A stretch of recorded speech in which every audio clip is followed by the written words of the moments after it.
व्रतानां व्रतपति व्रतं चरिष्यामि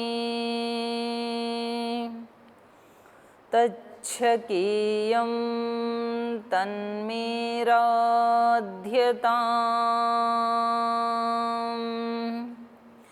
इदमहमनृतात् सत्यमुपैमि ॐ शान्ति शान्ति शान्तिः।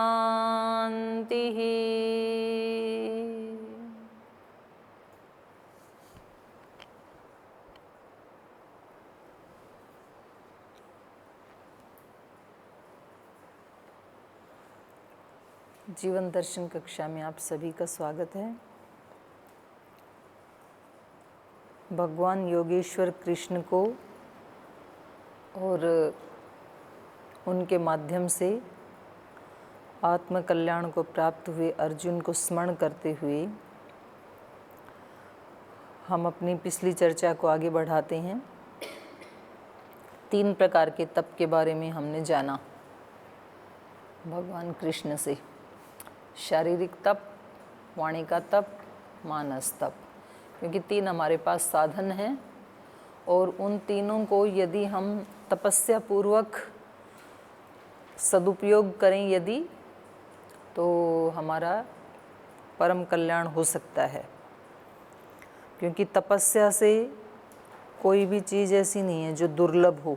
तप से व्यक्ति कुछ भी प्राप्त कर सकता है और तप के 3 साधन सबको मिले हैं। सबको नहीं मिले हैं, मनुष्य को मिले हैं। मनुष्य में भी कभी कभी किसी को कम ज़्यादा मिल जाते हैं, लेकिन सौभाग्य से यहाँ जितने भी आत्माएं बैठी हैं आप सबको मिले हुए हैं।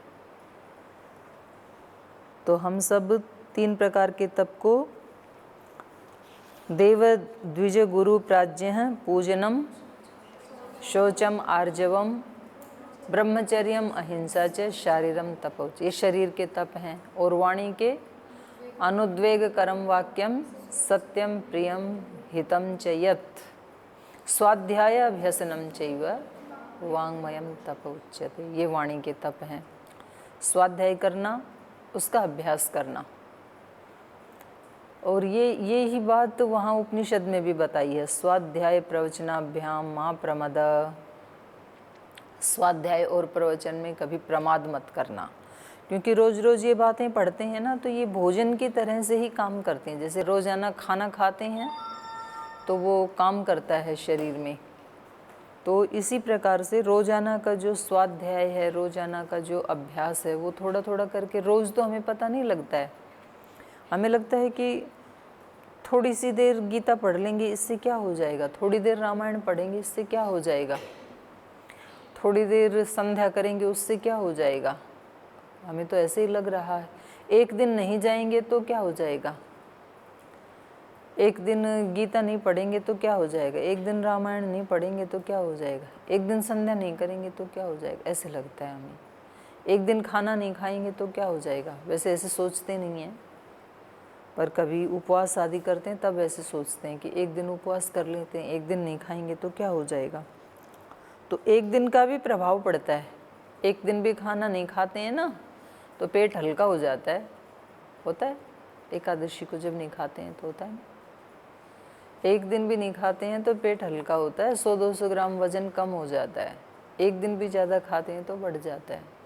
तो एक एक दिन का तप जो है और एक एक दिन का भजन, साधन, पूजन, वो थोड़ा थोड़ा करके जुड़ता जाता है, हमें पता नहीं चलता है। तो इसलिए वहाँ पर ऋषियों ने कहा स्वाध्याय प्रवचनाभ्याम माँ प्रमद, कभी भी स्वाध्याय और प्रवचन में प्रमाद मत करना। स्वाध्याय का फिर वहाँ पर अगर ये ग्रंथ आदि पढ़ने को ना मिलें तो गायत्री का जाप कर लें, ओंकार का उच्चारण कर लें, आत्मनिरीक्षण कर लें, तो वो सब स्वाध्याय में ही आता है। और प्रवचन का मतलब है अगर कोई दूसरा बताने के लिए ना मिले तो अपने आप को ही सुनाना बैठ के एकांत में, खुद ही प्रवचन करने वाला, खुद ही व्यक्ति सुनने वाला। लेकिन उसमें कभी भी प्रमाद नहीं करना। तो अपना गुरु खुद होता है व्यक्ति, अपना डॉक्टर खुद होता है, अपना माता पिता खुद होता है, अपना रक्षक खुद होता है। आत्मन एव आत्मना बंधु आत्मन रिपु एव, अपने आप का शत्रु भी है, मित्र भी है। तो मन का बताया इन्होंने, फिर मन का तप क्या है? मनः प्रसाद सौम्यत्वम मौनम आत्मविनिग्रह भाव संशुद्धिरित्येतत् मानसम तपोच्यते, तपोमानसम उच्यते।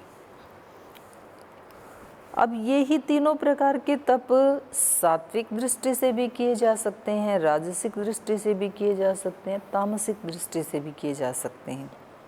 तो इसको आगे बता रहे हैं। श्रद्धया परया तप्तं तपस्तत्त्रिविधं नरैः अफलकाङ्क्षिभिर्युक्तैः सात्विकं परिचक्षते सत्कारमान पूजार्थं तपोदम्भेन चैव यत् क्रियते तद् इह प्रोक्तं राजसं चलमध्रुवम् मूढग्राहेणात्मनो यत्पीडया क्रियते तपः परस्योत्सादनार्थं वा तत्तामसं मुदाहृतम्। कब तो ये सात्विक बन जाते हैं, कब राजसिक, कब तामसिक। देखो अच्छा काम भी अगर उसमें, अब यहाँ भाव की बात आएगी। अब तक तो बात थी क्रिया की, अब उसी क्रिया को किस भाव से कर रहे हैं। तो सबसे ज़्यादा, क्रिया से भी ज़्यादा प्रभाव किसका होता है? भाव का होता है। तो ये दूसरे अध्याय में भी बताया था।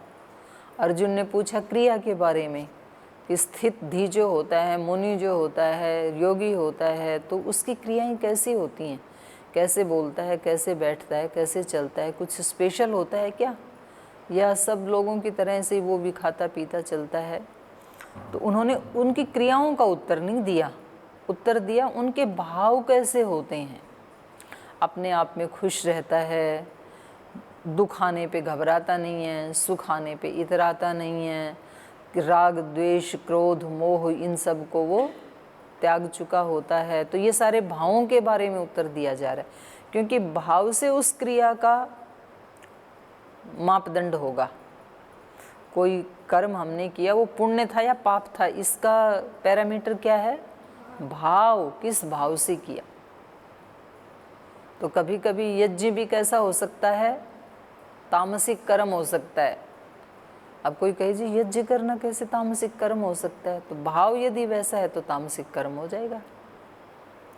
तो श्रेष्ठ से श्रेष्ठ कर्म भी तामसिक हो सकता है।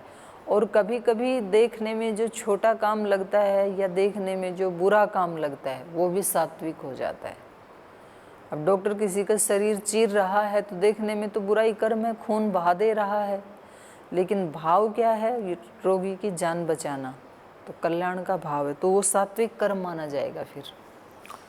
तो ये भाव की बात कर रहे हैं अब कि इन्हीं कर्मों को श्रद्धया, जब श्रद्धा पूर्वक किया जाता है, परया श्रद्धया, परम श्रद्धा के साथ।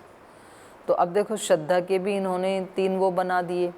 सामान्य श्रद्धा के साथ करेंगे तो एक श्रेणी का कर्म होगा, मीडियम श्रद्धा के साथ करेंगे तो सेकंड होगा, परया श्रद्धया, परम श्रद्धा के साथ करेंगे। तो कुछ लोग आपको ऐसे मिलेंगे जो बहुत ज़्यादा पढ़े लिखे नहीं हैं बेचारे, लेकिन जब जो कर्म करते हैं इतनी श्रद्धा से करते हैं तो वो उनके छोटे छोटे कर्म ही फिर उनके कल्याण के लिए पर्याप्त हो जाते हैं।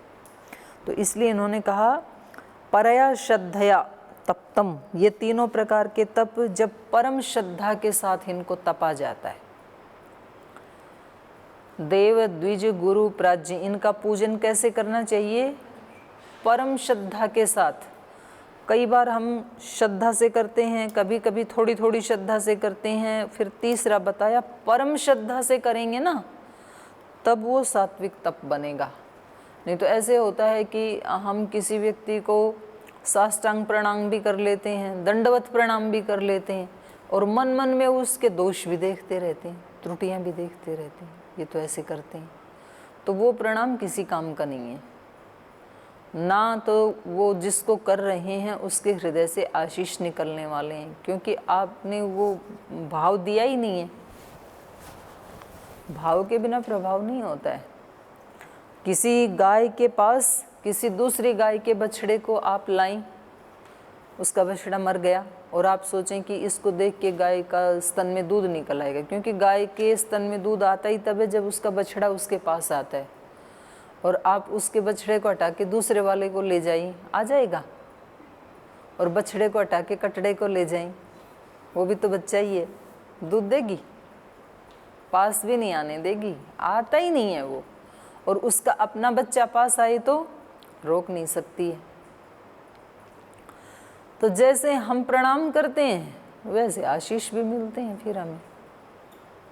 बिना श्रद्धा के नहीं मिलता है कुछ भी, इसलिए श्रद्धयाग्नि समिध्यते ऐसे कहा है। तो व्यक्ति खुद ही अपना जज कर सकता है कि मेरी श्रद्धा कैसी है, सामान्य श्रद्धा है या मीडियम है या अत्यंत श्रद्धा है। ये बात माता पिता गुरुजनों के लिए भी लागू होती है, देव देवी देवता हैं उनके लिए भी लागू होती है, द्विज गुरु प्राज्ञ जो भी बड़े हैं उन सब के ऊपर लागू होती है। हमारी श्रद्धा कितनी है? हम ऐसे बोल तो देते हैं कि पता नहीं इतने दिन से हम तो ध्यान कर रहे हैं, भजन कर रहे हैं, लेकिन कुछ ऐसी अनुभूति तो हुई नहीं। लेकिन हम यदि ईमानदारी से देखें कि हमने कितनी श्रद्धा के साथ जुड़े भगवान के साथ, और कितनी श्रद्धा के साथ जुड़े हैं संसार के साथ, तो बिल्कुल सच्चा सच्चा रिजल्ट हमारे सामने आएगा। तो यहाँ ये कह रहे हैं कि ये शरीर का तप भी, शरीर का तप, गुरुजनों का पूजन और शुचिता और सरलता, ऋजुता। व्यक्ति सरल नहीं होता है, व्यक्ति शुद्ध नहीं होता है, लेकिन रिचुअल्स करता है। वो मंदिर भी जाता है, हवन भी करता है, ध्यान भी करता है, भजन भी करता है, मंत्र पाठ भी करता है, गायत्री का जाप भी करता है, लेकिन अंदर से शुचिता नहीं है। अंदर से बहुत कुछ भरा हुआ है अभी दूसरों के प्रति, तो फिर ये अशुचिता मानी जाएगी चित्त की, तो फिर ये तप नहीं कहलाएगा। वो सारे काम जो हैं वो सामान्य कोटि के कर्म कहलाएंगे, फिर तप की कोटि में नहीं आएंगे। तप की कोटि में तभी आएंगे जब वहाँ पर ये सारी कंडीशन पूरी हों, उसके अंदर शुचिता भी हो, ऋजुता भी हो, ब्रह्मचर्य भी हो, अहिंसा भी हो, और फिर परम श्रद्धा से करे वो उन व्यक्तियों का प्रियाचरण, तो फिर ये सात्विक तप कहलाएगा। परया श्रद्धया तप्तम तपः तत्त्रिविधम नरैहि। 3 प्रकार का मतलब शरीर का तप, वाणी का तप, मन का तप। तो ये तीनों प्रकार के तप सात्विक कब कहलाएंगे? परम श्रद्धा से जब किए जाएंगे। श्रद्धा से युक्त होकर के ही जब मीठे वचन बोले जाएंगे तब वो वाणी का तप कहलाएगा। वाणी का तप बोला ना, अनुद्वेग करम वाक्यम। आप प्रिय तो बोल रहे हैं, लेकिन जिसके प्रति बोल रहे हैं उनके प्रति श्रद्धा नहीं है।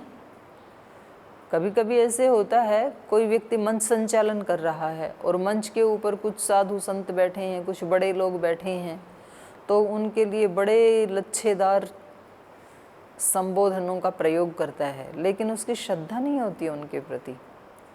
तो ये अनुद्वेग कर वाक्य तो हैं, लेकिन ये परम श्रद्धा से युक्त नहीं है।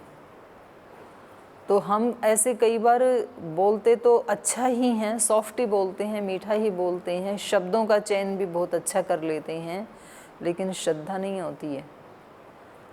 हम बोलते हैं हमारे श्रद्धेय, पूजनीय, पूज्या, श्रद्धेया, ऐसे ऐसे शब्दों का प्रयोग करते हैं, आदरणीय, लेकिन मन में होता नहीं है आदर। तो आदरणीय बोल तो दिया, आदर नहीं है, तो फिर वो तप की श्रेणी में तो नहीं आएगा, बल्कि वो उल्टा कर्म जरूर हो जाएगा, असत्य की श्रेणी में जरूर आ जाएगा। क्योंकि जैसा मन में नहीं था वैसा वाणी से बोल रहे हैं, इसी को तो असत्य कहते हैं, और किसको असत्य कहते हैं। तो हमें करते समय पता नहीं चलता है कि ये तो हमने असत कर्म कर दिया। अगर आपकी श्रद्धा नहीं है तो कोई बात नहीं, आप साष्टांग प्रणाम मत करो, आप हाथ जोड़ लो। हाथ भी नहीं जोड़ते हैं तो मत जोड़ो, तो कम से कम एक क्लियर तो रहेगा। लेकिन आप अगर दंडवत प्रणाम भी कर रहे हैं और श्रद्धा भी नहीं है। मतलब ये बात हमें अंग्रेज़ों से सीख लेनी चाहिए। वो लोग जब तक उनको कोई बात जमती नहीं है तब तक उसको स्वीकार नहीं करते हैं वो, लेकिन जब उनको एक बार विश्वास हो गया, फिर कोई देखे या ना देखे, फिर वो पागलों की तरह से चिपट जाते हैं उसमें। मतलब वहाँ ऐसे नहीं होता है कि भाई ड्यूटी के 8 घंटे हैं तो यदि बॉस है तो अच्छे से काम करेंगे और यदि बॉस नहीं है तो अपने पूरे करके चले जाएंगे छुट्टी करके। ऐसा नहीं करते वो लोग, पूरे मनोयोग से करते हैं। नहीं करना तो नहीं करना है, मतलब 5 दिन कमाते हैं फिर 2 दिन उड़ा देते हैं, पूरा शनिवार रविवार को बराबर कर देते हैं अपना वीकेंड में जा कर के। ठीक है, स्पष्ट है कम से कम। तो ये तीनों ही प्रकार के तप, चाहे वो वाणी के हैं, अनुद्वेग कर्म वाक्यम, सत्यम प्रियम हितम चयत, सत्य बोल रहे हैं, प्रिय भी बोल रहे हैं, लेकिन श्रद्धा पूर्वक नहीं बोल रहे हैं, तो फिर ये क्या हो जाएंगे? सामान्य कर्मी हो जाएंगे, तप की श्रेणी में नहीं आएंगे फिर। ऐसे ही मन के भी, मन प्रसाद सौम्यत्वम, सौम्यता तो दिखा रहा है व्यक्ति लेकिन उसकी श्रद्धा नहीं है जो कर रहा है उस आचरण में। जो वो करते हैं ना पूजन आदि, तो फिर वो बहुत श्रद्धा से, और जैसे ये लोग करते हैं फिल्म आदि बनाते हैं, सीरियल आदि बनाते हैं, तो उनको तो ट्रेनिंग होती है। तो वहाँ पर जो आदर्श बहू बनेगी या जो आदर्श पति बनेगा तो उसका पूजा करने का ढंग देखना आप कभी, ऐसे लगता है साक्षात लक्ष्मी उतर करके आ गई है। और जब रियल लाइफ देखेंगे तो पता चलेगा कि पति से डिवोर्स हो रखा है, जो आदर्श बहू है उसका। तो वो जो पूजन कर रहे हैं वो केवल एक एक्टिंग है, अभिनय है, वो दूसरे को दिखाने के लिए, दूसरे को इम्प्रेस करने के लिए है। वास्तव में श्रद्धा है नहीं वहाँ पर, तो इसलिए वो कर्म फिर तप की कोटि में नहीं आएगा। और कई बार मन में इतनी श्रद्धा होती है और दिखाने के लिए कुछ होता नहीं है, तब वो तप की कोटि में ही आता है। तो कृष्ण भगवान जब विदुर जी के घर गए तो उनकी पत्नी जो है इतनी वो श्रद्धा के अतिरेक में अभिभूत हो गई कि वो उनको केले खिलाने लगी। उन्होंने कहा कि कुछ खाने को है तो दे दो, बड़ी भूख लगी है। उधर दुर्योधन ने कितने प्रकार के व्यंजन बना रखे थे, राजभोग, बोले खास आपके लिए बनाई हैं 36 प्रकार के भोजन। बोले भाई मुझे नहीं खाना यहाँ खाना, मुझे तो 56 प्रकार 36 प्रकार जो भी हैं 36 भी काफ़ी होते हैं, 56 लगा लो चलो। अब उनके वहाँ जा कर के कह रहे हैं कि कुछ खाने को। अब उसके घर में वो बेचारे सामान्य फैमिली थी, तो कह रहे थोड़ा शाक है, केले पड़े हैं, तो चलो केले ले आओ, पहले शाक की बाद में बात करेंगे। तो केले तो डस्टबिन में डाल रही है, छिलके उसको दे रही हैं और वो खाए जा रहे हैं।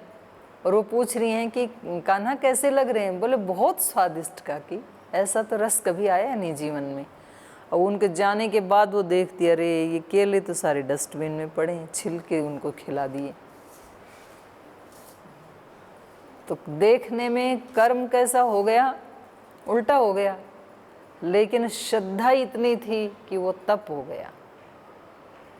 तो कई बार ऐसे होता है कि व्यक्ति इतने भोले भाले, इतने इनोसेंट होते हैं, उनके विचारों की श्रद्धा इतनी होती है। हम देखते हैं कई बार श्रद्धेय स्वामी जी महाराज जाते हैं किसी के घर में, तो उन्होंने कुछ स्वामी जी के लिए 1-2 सब्जियां बना के रखी, कोई स्वीट बना के रखी, और जैसे ही स्वामी जी आए तो इतने लोग भी साथ में आ गए और वो इतनी हड़बड़ा गई कि वो 2 तो सब्जियां रखी की रखी रह गई, और जो खास स्वीट बनाई थी स्वामी जी के लिए वो भी रखी रह गई, और स्वामी जी ने पूरा खाना खा लिया। और फिर बाद में उसको याद आया चलते समय, स्वामी जी मैंने आपके लिए ये सारी रात जग के ये मिठाई बनाई थी। तो फिर स्वामी जी कहते हैं ठीक है, इसको ना एक डिब्बे में डाल के दे दो, मैं इसको ले जाऊंगा हरिद्वार, खा लूँगा इसको। तो वो सात्विक कर्म है। फिर तो सारी बात किसकी है? श्रद्धा भाव की। परया श्रद्धया तप्तम तपह तत्त्रिविधम नरैहि। मनुष्यों के द्वारा ये जो 3 प्रकार के तप बताए हैं, अगर ये परम श्रद्धा से किए जाएं और अफलकांक्षी भी युक्त ही, फल की आकांक्षा के बिना, क्योंकि श्रद्धा में फल की आकांक्षा होती ही नहीं है, और जहाँ फल की आकांक्षा होती है उतनी मात्रा में श्रद्धा की कमी हो जाती है। तो हमारी ऐसी जो डिमांड होती है ना, भाई इनके साथ ऐसे कर रहे हैं, हमारे साथ ऐसे क्यों नहीं करते हैं, इनको ऐसे आशीर्वाद देते हैं, हमें क्यों नहीं देते हैं, इनके साथ इतने मधुर उससे बोलते हैं, हमारे साथ ऐसा बिहेव क्यों नहीं करते हैं। तो इसका मतलब हमें कुछ चाहिए, बदले में कुछ चाहिए हमें। तो ये फल की आकांक्षा हो गई। तो ऐसे माता पिता के साथ भी होता है, ऐसे गुरुजनों के साथ भी होता है। तो कुछ बच्चे ब्लेम करते हैं माता पिता को भी, कुछ गुरुजनों को भी करते हैं कि आप लोग इनके साथ तो ज़्यादा अच्छा व्यवहार करते हैं, हमारे साथ उतना अच्छा नहीं करते हैं। तो ये उनकी जो श्रद्धा है उसमें थोड़ी सी न्यूनता आ गई, क्योंकि श्रद्धा में फल की आकांक्षा नहीं होती। मैंने प्रणाम किया तो वो मेरे लिए किया है मैंने, अगला व्यक्ति उसको स्वीकार करे ना करे, आशीर्वाद दे ना दे, मैंने अपने कर्तव्य को पूरा किया है और मैंने पूरी श्रद्धा के साथ किया है। बस अगर मैंने इतनी श्रद्धा के साथ ये कर्म कर लिया तो फल उसी समय ही मिल गया, क्योंकि करते समय मेरा मन कैसा हो गया, शांत। और मन की शांति और मन की प्रसन्नता ये तो सबसे बड़ा फल है। तो और फल क्या चाहिए।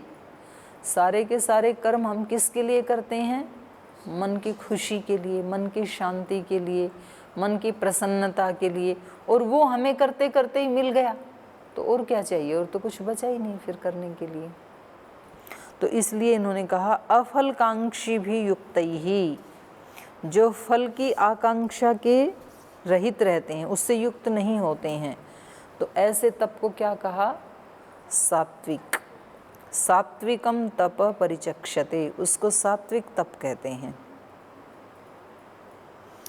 राजसिक तप कौन सा है, सत्कार मान पूजार्थम तपो दंभेन चैव यत् क्रियते तद इह प्रोक्तम राजसम चलम अध्रुवम।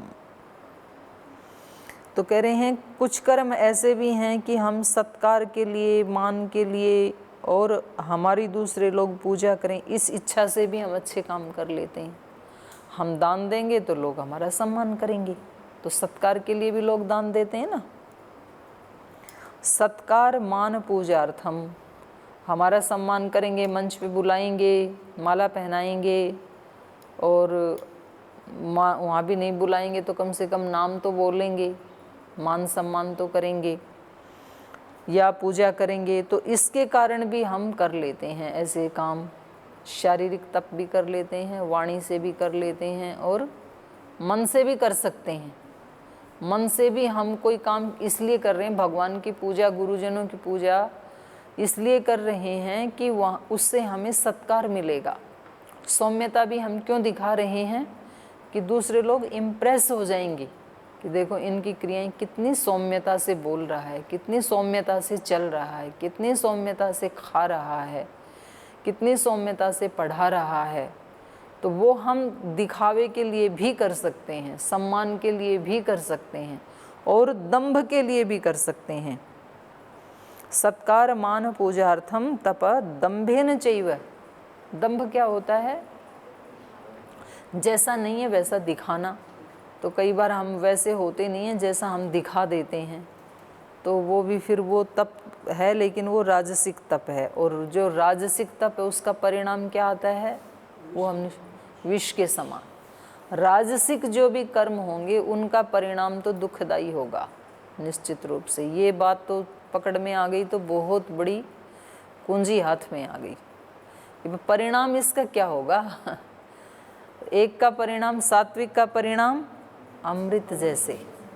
तो उसमें थोड़ी ताकत तो लगानी पड़ती है, शुरू में समझाना पड़ता है अपने मन को, क्योंकि बड़े दिन से ये दूसरी साइड में चल रहा था। अब इसको थोड़ा सा यू टर्न करना पड़ता है, इधर नहीं इधर चलो। तो फिर ये थोड़ी थोड़ी देर में फिर उधर जाता है, क्योंकि इसका अभ्यास हो गया। फिर इसको इधर लाना पड़ता है, फिर उधर चलता है, फिर लाना पड़ता है। लेकिन उसके बाद जो अच्छा लगता है वो सुख बाहर से नहीं मिल सकता है व्यक्ति को।